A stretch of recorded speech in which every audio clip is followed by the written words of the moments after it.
I'm Edward Musio, CEO of Group Harmonics, and I'm going to tell you about the 6 hidden factors of motivation. Have you ever worked with somebody who seemed a little bit untrustworthy, maybe like they valued the wrong things or you couldn't predict what they were going to do? It may not have been a trust issue at all. You may have been having a conflict of motivation. Motivation is like the part of the iceberg that works under the surface. You can't see it like this part, but it's down here under the surface and it's driving the behaviors and actions you see above. Now, motivation can be understood, and understanding it can help you to understand what your coworkers are doing and thinking. Turns out each of us is motivated by some combination of 1 or 2 of 6 simple factors. The first one of those factors is called truth. People who are strong in the truth factor, or what we call truth passionate, are all about learning the right answers. This can look like getting a higher education, like I've drawn here, or just answering the question why something works the right way or what the right answer is. The second factor is called results. People who are results passionate focus on things like the bottom line. They want to know about ROI, return on investment, and they want to spend their time and money wisely.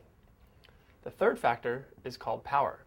Power passionate people are very focused upon their own role. They ask about me. What's my role in a situation? How do I influence the outcome? What's my authority?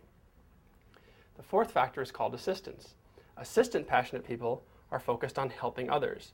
They want to find other people, find out what their needs are, and find out how they can help. The fifth factor is called form.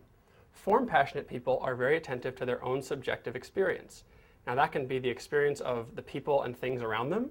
That can be the experience of harmony on a team or the decorations on the walls. But something about their subjective experience, which I'll abbreviate here, it has to be positive.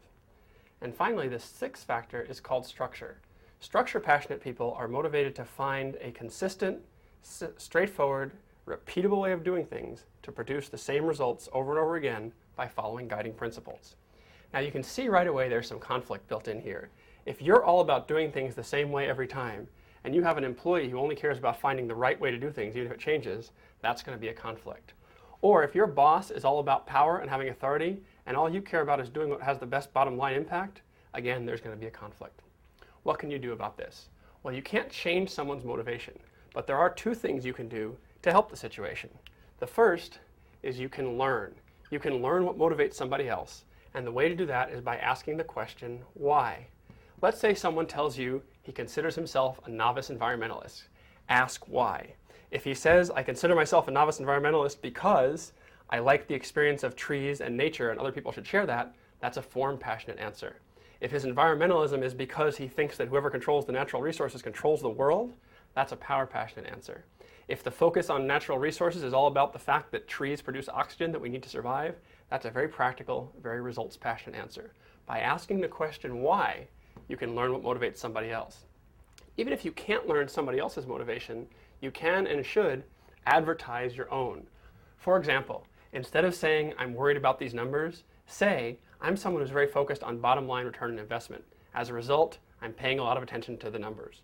Or instead of saying, we're all over the place on this, say, I'm somebody who's very motivated to do things consistently and repeatably. As a result, I'm concerned that our process is varying so much. By learning other people's motivational factors when you can, and by advertising yours whenever you can, you bring motivation above the surface. You make it overt and transparent as to what's motivating you and what's motivating the other person.